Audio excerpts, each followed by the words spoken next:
Hey folks, it's your buddy Mike Messier. I'm going to do a Mike's Instant Movie Review. Not terribly instant this time. I saw this movie last night, so it's still fresh in my head. Ryan Gosling, Emily Blunt, and a cast of others. The Fall Guy. So first off, I say, should you go see the movie? Should you go not? And then at some point, I will say the magic S word, in which case, my advice is if you're going to go see the movie, go see the movie. Put this wonderful review on pause. After you see the movie, come back and watch the rest of my reaction, my review, and see if you agree or disagree with my thoughts and analysis. And you can leave a friendly comment. Now, this time, we're actually doing things live. So, in case you haven't seen the movie, and if you don't want me to spoil it, you might want to hide, put me on mute, do anything you have to do. But you may not even want to see this movie, to be honest with you. I'm going to give this one probably three and a half out of five, maybe three. I'll determine that in a moment. So let's get into it. First off, the movie is based on the TV show. Now, in full disclosure, I'm quite familiar with the TV show's theme song. I'm quite familiar with the basic premise of the theme of the TV show from back in the 80s. I never really watched it, to be honest with you. I mean, I know that they had some great action, and it was an interesting premise about a stuntman who kind of doubles as a bounty hunter and all the shenanigans, and kind of this thought of like the last cowboy, the last American cowboy of the great stuntman for films. How these guys don't get the credit, they don't get the girl, they don't get the money, yet they do all the real work. And that's kind of like an American, feeling. Like we're always doing the real tough stuff. We're getting our fingernails dirty, yet we're not getting the credit. So the Fall Guy, the TV show, kind of played into that aesthetic, that belief, that American mantra of not getting the credit we deserve, doing the right thing, all that good stuff. And this movie kind of plays into the modern day 2024 version of that. In this one, Ryan Gosling, who's kind of becoming, I wouldn't even say he's become the modern day, Matthew McConaughey, or the modern day, fill in your blank here, of the kind of the pretty boy, go-to guy for these chick flicks, or these, variants of a theme of the chick flicks, Barbie last summer, and now this one this summer. And it's, Ryan Gosling, hey, by all accounts, he's a good actor. I think he's a good actor. I think he's an intelligent actor. Uh, the women seem to enjoy him. At least that's what we're being sold or told. And he has done some really cool movies. I believe it was him. Uh, was he in Baby Driver, or that was somebody else actually? But he's Ryan Gosling's done some really good movies. I can't name them off the top of my head, but actually La La Land. I liked him in La La Land. I liked him and Emma Stone in La La Land. 7 or 8 years ago. I do like Ryan Gosling as an actor. I think he's quite good. Um, but this is starting to feel a little force fed. This is starting to feel a bit like, okay, here's our Hollywood it boy for the moment, and we have to cram him down your throat. And here's a way for him to kind of be macho and kind of be a tough guy, but at the same time, uh, be the perfect boyfriend for every schoolgirl fantasy out there. And Emily Blunt, does her part in playing the every lady who's kind of a career woman. She's a camera operator at the beginning of the movie, and then she kind of jumps into being a director of a movie. That's another part of this movie that deserves talking about. By the way, folks, let me know if you can hear me. If you happen to be watching in live time, this is Saturday, 12:35 p.m. Eastern Standard Time on May 4th. May the 4th be with you. Tomorrow is Cinco de Mayo. If you can, leave a comment or just something to let me know you can hear me, because I have been known to do full movie reviews with no audio, and then I get very upset because all my magical wisdom of the whole world of cinema is thrown into the garbage can. So just let me know if you can hear what I'm saying, okay? But as far as this movie goes, it's another movie about making movies. Uh, I have mixed feelings on that. I feel that sometimes movies about making movies can really work. The legendary, the stage play, the musical, the everything, the producers, of course, was it Hayrides for Hitler, or Halftime with Hitler, whatever it was, Springtime with Hitler, Springtime for Hitler, in the producers. And then you've had a really influential movie in my life, The Player, Tim Robbins, going way back to the early 90s. So there are a lot of good movies about the movie making world. However, sometimes it can be a bit much. And I kind of feel like this one is a bit much, and I feel that there's a movie that they're making in this movie, the meta, movie within a movie of Metal Storm, I believe it's called. And I kind of would rather see that movie, to tell you the truth. Like the space cowboy, and his love story with Aliana is kind of this metaphor for the Emily Blunt director character, Jodie, and Ryan Gosling's the fall guy. And I kind of feel like I'd rather see Metal Storm than the actual movie that I saw, because the kind of the stunts that they're putting together and the breakdown and the goofy alien outfits, that all was a lot of fun for about the first 40 or 45 minutes. And then the movie, for whatever reason, I'm not sure if I turned against the movie or the movie turned against me. There was like a record skip in this movie where I suddenly just got really sick of this movie, really all of a sudden. Like, I think there was just too many video montages, in case you're not familiar with that term. Video montage, you've seen it. The video montage got its start with Citizen Kane. It's basically when you put a lot of information or a lot of scenes together and cram them all together and put some interesting, good music behind it, and you get a lot of information about what's going on in the world of the movie across to the viewer through a montage, basically, and usually with musical montage, video montage. This one had a lot of that. I mean, we had AC/DC, of course. I'm a big AC/DC fan. I think it was the song "Thunderstruck" is at the beginning of the movie, and then we have these other kind of musical montages showing the romance between these two main characters. And at some point, there was all these montages of them actually doing the stunts in the movie, within the movie Metal Storm. And at some point, it just got very redundant. Like, it just felt like, and this is a theme you'll hear from me and from other people, is that I felt like there was more sizzle than steak at times in this movie. At a lot of times, like a lot of the need for big elaborate stunts and showing off big fight scenes really just got in the way of character development. And for us, at least for me as an audience, to actually give a shit about these two characters, and especially, will they or won't they? I mean, it seemed like a very forlorn conclusion. Will these two former lovers who had a little tryst on set, will they get back together? First of all, the question is, why should we care? And the second thing is, was there really any mystery that these two were going to get back into each other's loving embrace? Not really. So the movie got to a certain point. Wow, God, when was it? There was, I think there was a certain scene, maybe the karaoke scene or something like that, when I was just about waving the red flag or waving the white flag on enjoying this movie, when something happened that actually caught my attention. And here was the big twist. So once again, I'm giving out the spoiler notification. If you're going to see this movie, if you don't want some friendly spoilers, tune me out. Come back after you've seen the movie, compare notes. But I'm going to proceed now. I'm going to proceed. Basically, when we find out they're doing the whole thing with our guy, the fall guy, Colt Seavers, is being framed for the murder of his replacement stunt guy. Like, not the film star, Tom Ryder, who seemed like an obvious tip of the hat to Tom Cruise. But there's another gentleman who kind of is the fill-in fall guy who's been accidentally murdered in a fight by Tom Ryder's movie star character. And they're basically using our buddy, the fall guy, Colt, as the stand-in to take the fall for killing the stand-in, the other stand-in. So it's kind of an interesting twist, which I didn't see coming. I don't think that was part of the TV show.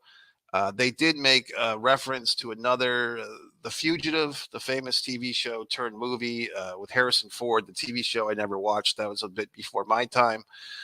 So I was intrigued. Once we got into this other wrinkle of the story, that got a little more interesting for me. However, the general type of movie this was really just kept with the same old crap. It was more montages, more smart alecky dialogue. Somebody on YouTube did a really good video about the smart alecky dialogue that's used in most movies now, that every fucking character in every movie. You see this a lot in the new Ghostbusters movie and all types of movies for the last 10 or 15 years at least. Nobody can say anything, just a plain sentence. Every fucking character has to say a smart alecky, sarcastic comment. And that's basically riffs as an interesting dialogue, which I don't find terribly interesting. And if you happen to see my movies over on One Man Camera Films, you know that I like to think that I write pretty intelligent dialogue. So it's a bit depressing when some of these big budget movies just have this same substandard sarcastic dialogue. So we get into the whole thing now where our buddy, the fall guy, Colt, has to clear his name. And does Jody Moreno, who's trying to direct this big movie, does she believe her man? Blah, blah, blah. And, it's fine. It's good. Like I said, I just felt like at that point, maybe I was a little worn out from this thing. I felt like there was so much sizzle, so much big time theatrical stuff, which is great because this movie is being released in IMAX. It's being released in Dolby Digital. I would say for this movie, if you're going to go see it, and I'm not telling you not to go see it, but do the extra work, see it on Dolby Digital or see it in IMAX. It will probably be worth it.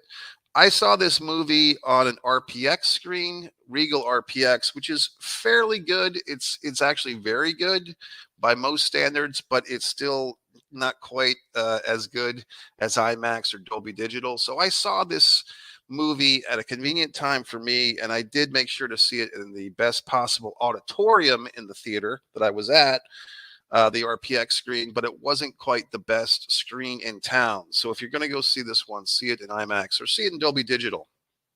You might be saying, well, gee whiz, Mike, those tickets cost $9 more. Well, as I've advised you several times, if you've watched this channel, if you're new, well, then you're exempt from this castration. But basically, you want to get these AMC, Regal, or Cinemark subscription things. These subscription deals are really worth it. I keep telling people, most people don't listen to me, but it's actually quite easy. It's actually quite fun. People will say, well, gee, I don't go to the movies that often. Well, I hate to say shit for brains, but shit for brains, if you were to get the subscription, you probably would go to the movies more often. Hence, you would see the value and you would enjoy it. Now, I go through this song and dance all the time. I'm a little sick of it, but AMC is probably the best subscription deal. I would say Regal is up there in my particular neighborhood. The Regal Cinema, pound for pound, is not quite as good as AMC. It's not really as good at all, to be quite honest, except that there's more likely to have empty seats in the auditorium at Regal. And it's a bit closer to me, and it's a bit more convenient. And the staff there is really nice, actually, at the Regal Cinemas in this town. They're very nice people. So I do support that theater as well. But point of the story is, don't pay full price for movie tickets, folks. There's no need. Get yourself a monthly subscription. It's well worth it. You also get the concession stand savings and all that good stuff. So let's get back to this movie. What else can I say about it? Some interesting side characters. This lady, Gail Meyer, was portrayed by Hannah Waningham. Now, here's another show that you probably watch that I don't. The Ted Lasso show. I started to watch the first episode. I think soccer club, this European soccer club with the stupid American coach. I started to watch it. I thought the first episode was fine. I guess I wasn't terribly locked into it because I didn't force myself to watch the rest of the series. One of those things where I could say, okay, that pilot was fine or that first episode was fine, but you didn't lock me in. You didn't motivate me to watch the whole series. But apparently she's on that show. And Gail Meyer, I thought, was really good in this movie last night. The Fall Guy, as kind of the evil producer. Very jacked up woman, too. Very physically intimidating, muscles and all types of things. If they ever made a movie about the former living pro wrestler China Joni Lawler, I mean, maybe that this lady, maybe she could do it. I don't know. She might be a bit aged out at this point, but she was good. Who else was in this thing? I'm looking at Teresa Palmer, played Iggy Starr. I can't even remember what she was in. She looks like a young Nicole Kidman. I'm looking at the IMDb page, by the way. Well, this Teresa Palmer looks very attractive here. She's been in Lights Out. I Am Number 4. I can't even remember. Was she the one with the sword? Was she like the other actress in the Metal Store movie? I can't remember, folks. Tom Ryder, I thought that was an interesting character. He played by Aaron Taylor Johnson. Apparently his star meter is number 53 on the good old IMDb Pro. I really didn't recognize this guy. Apparently he's been in Kick-Ass, Nocturnal Animals, Nowhere Boy, Kick-Ass 2. He's probably in some other stuff that I'm not remembering. But I thought he was really good as the jerk, like the movie star, who basically, like I said, seemed like a easily a ripoff of Tom Cruise. Um, I thought he was very good in this. I do feel like I didn't know that he was such a big star when I was watching the movie because I didn't recognize him. I thought Matthew McConaughey would have been hilarious in this role. I think if I had been casting this movie and if the budget had allowed, I think I would have shoehorned Matthew McConaughey in the role of Tom Ryder. I think that would have been hilarious. I think um, Gosling playing McConaughey's stunt double and McConaughey turning evil. I just think McConaughey would have killed this role as the movie star Tom Ryder. I think that would have been awesome. No offense to Aaron Taylor Johnson, he was fine, but I kind of just want to say he was just fine. I think you're watching this movie, and basically it's like, okay, we're supposed to believe that Ryan Gosling is second fiddle to this guy. I didn't quite believe that, to be honest with you, that this Ryan Gosling is second fiddle to this Tom Ryder, Aaron Taylor Johnson fellow. I didn't buy it. And I think that with McConaughey, because McConaughey is so over the top with his Southern charm and all that horse shit, I think he could have played the character a lot better. So there you go. I'm recasting the movie. Too late, huh? Because it's already been made. So who knows? I mean, the budget, the schedule, maybe it wouldn't have worked. I just think McConaughey would have really been hilarious in that, and I think maybe that would have taken the shine off of Pretty Boy Gosling. But hey, that's the risk you take. Once again, the movie felt like a whole Ryan Gosling summer shove. Like, is that the new thing now? Like, back in the '90s, you had the Independence Day. Every summer you had Will Smith with the sci-fi Men in Black or Independence Day. Oh, what's the big Memorial Day Will Smith movie? Yada yada. Until that train kind of wrecked with what was the one with the crazy spider thing? The one with Kevin Kline, the horrible one that everyone hated. It kind of feels like now with Barbie last summer and now with this one this summer, like, oh, Ryan Gosling is our summer poster boy for summer romance and action. Okay. You know what I mean? I guess I'm not fully on board with that. I'm not fully off board. Like I said, I don't think he's a bad guy. I will say this, folks, before the movie started last night, and this is kind of the fun of going to the theaters these days, the auditoriums, as I say. And what's the difference, you might be asking? The theater is like the building, and then the auditorium is the room within the building. So in this one, when I go to see the Fall Guy, um, Gosling and the director come out and they do a little speech, like a little introduction to the movie thing. And I first started seeing this a couple of years ago with Maverick, Top Gun Maverick. David Leitch, the director, and Gosling come out in front of this one. So that one for Maverick, Top Gun, Tom Cruise did like a thank you for coming to the movie, like little speech before the movie starts, and that's become like a new thing where like these rich Hollywood elites are trying to connect with us, right before they go back to drinking baby's blood. They try to connect with us commoners by telling us how thankful they are that we're supporting their lives and make us feel good, make us feel that they give a shit about us. And then we all smile and watch the movie. So in this one, David Leitch, the director, and the Fall Guy himself, the new Fall Guy, Gosling, come out and they do a little shtick and they kind of gently chide us to put away our cell phones, which is fine. And oddly enough, someone in the theater was on their cell phone with their little fucking screen ablaze while they were doing this routine. So I thought that was kind of funny. So I have that was fine. I mean, like I said, folks, another thing that I'm always very open about is that a lot of times when you see a movie, it's the mood that you're in. It's the mood. It's the situation you're in. Had I seen this in IMAX, had I seen this in Dolby Digital, I might have liked it better. This also kind of feels like a date movie, to be honest with you. It's not necessarily being promoted like that, but it's not necessarily not. Just the fact that it's got a big romantic spin, kind of a date movie. So probably if you do have a date, probably better to take a date rather than solo or with a bunch of friends. It's more like a date movie. It kind of felt like that, like, okay, this is the chick flick that you can take your boyfriend to, or this is the action flick you can take your girlfriend to. It felt like this movie was trying to cut all those four boxes. I don't know. There's that thing where it's like, you know, adult, male, female, child, or teenager. There's like a box of like checkpoints where you check off the different audience aspects. It's pretty simple. It might be like, kid, adult, male, female, male. I guess at this point you'd have to add a few more columns or rows or whatever. But back in those days, it was just that very simple little checkpoint thing. And this movie really felt like it was trying to hit all the checkpoints, like make everybody happy. And that's kind of my thing with this review. I just felt like the movie's not bad. In fact, it's good. I felt it's a little thin on storytelling, a little thin on character development. It's getting by on the cuteness of Emily Blunt, the cuteness of Ryan Gosling, the chemistry. It's just getting by on Hollywood people being Hollywood people.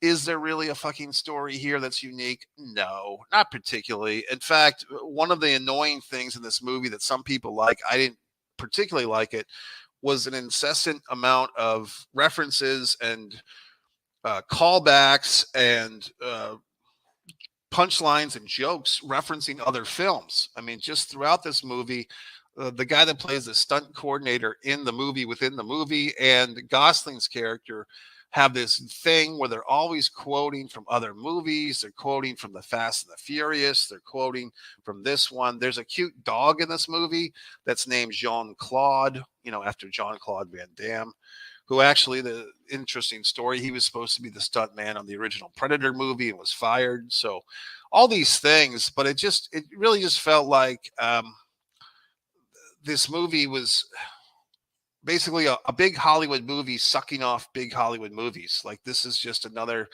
Hollywood film telling us how great Hollywood people are. And once you've seen enough movies about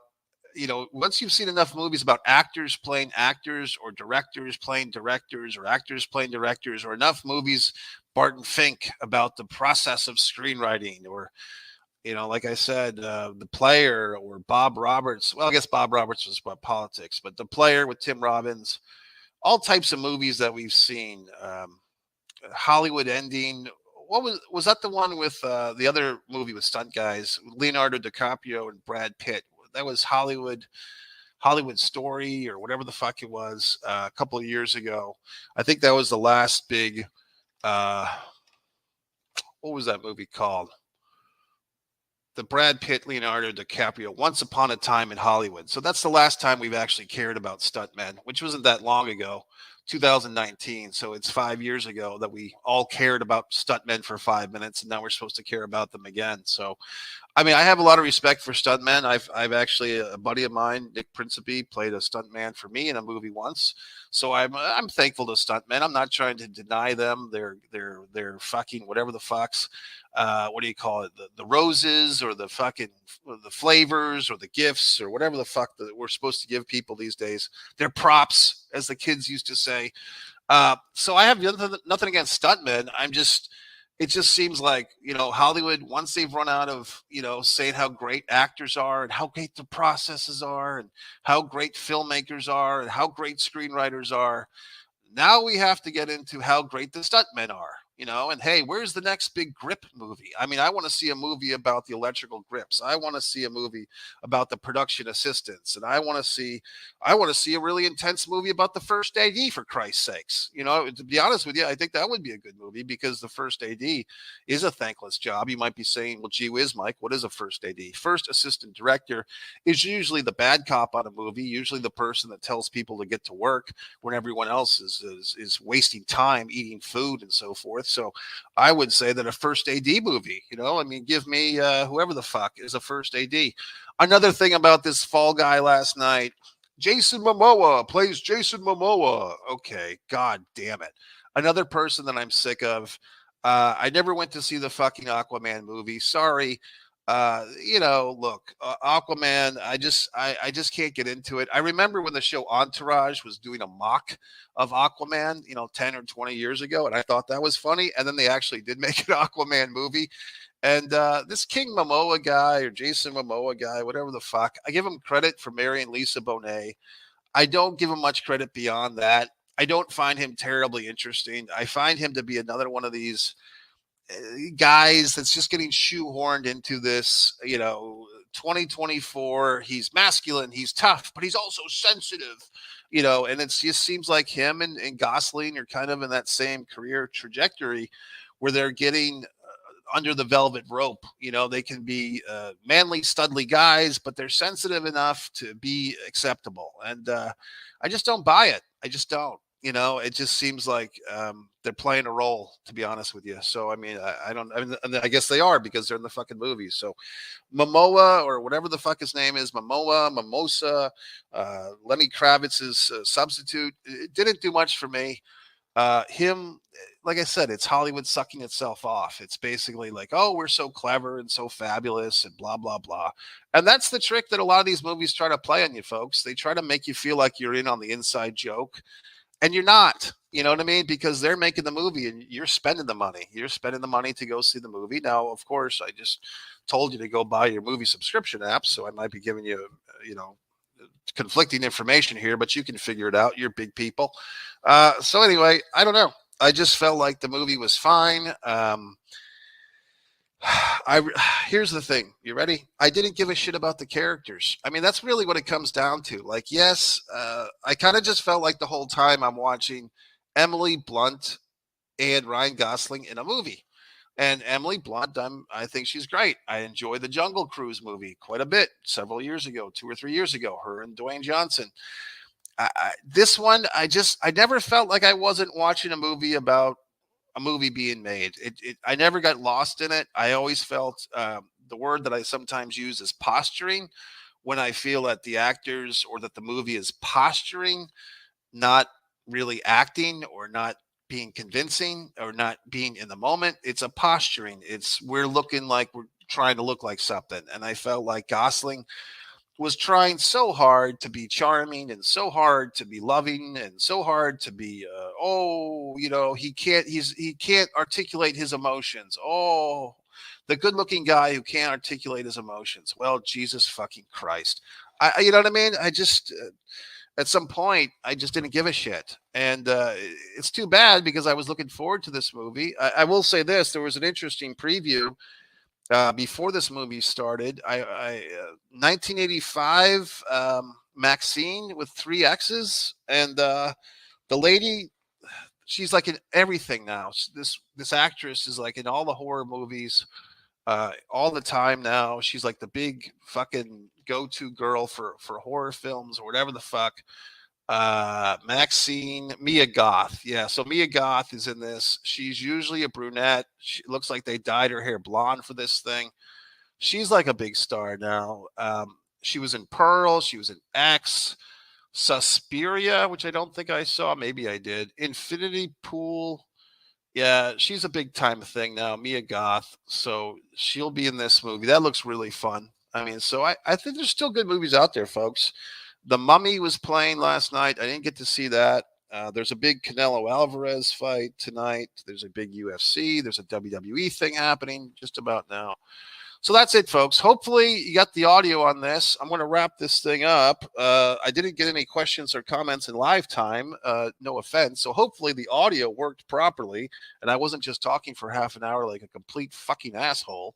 Hopefully you heard something that I said. Maybe you enjoyed it. Maybe you didn't.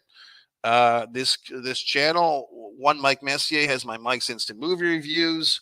A big popular one for some reason is why I didn't like Dune 2 as much as you. That one's very controversial, apparently. If you go to One Pro Wrestling and Sports Fan YouTube channel, I do my other stuff over there. My pro wrestling and sports stuff. If you say, well, gee whiz, Mike, you're such a critic of everything. Do you do anything yourself? Well, actually, I do. Okay. Since you asked. One Man in a Camera Films for my films. The Impeccable is wonderful. Blood Sugar Sid Ace will challenge you if you want to be challenged. And what else? One Artist, Mike Messier, for Christ's sakes. That's my art. So if you don't want to hear me speak, if you're saying, well, gee whiz, Mike, you seem like such an interesting guy, but I can't stand the sound of your voice, go to One Mike Messier. It's terribly interesting because it's all my wonderful artwork, okay? Ah, for God's sakes. All right, folks. Well, it's, God, what day of the week is it? It's only Saturday, so you have the whole weekend to fuck up, and that's it. MikeMessier.com. Thanks for watching. If you enjoyed this, I'm glad. If you didn't, that's okay too. But you can copy and share the URL and then do other things. Go to MikeMessier.com, scroll to the bottom, stand me on social, and buy my books.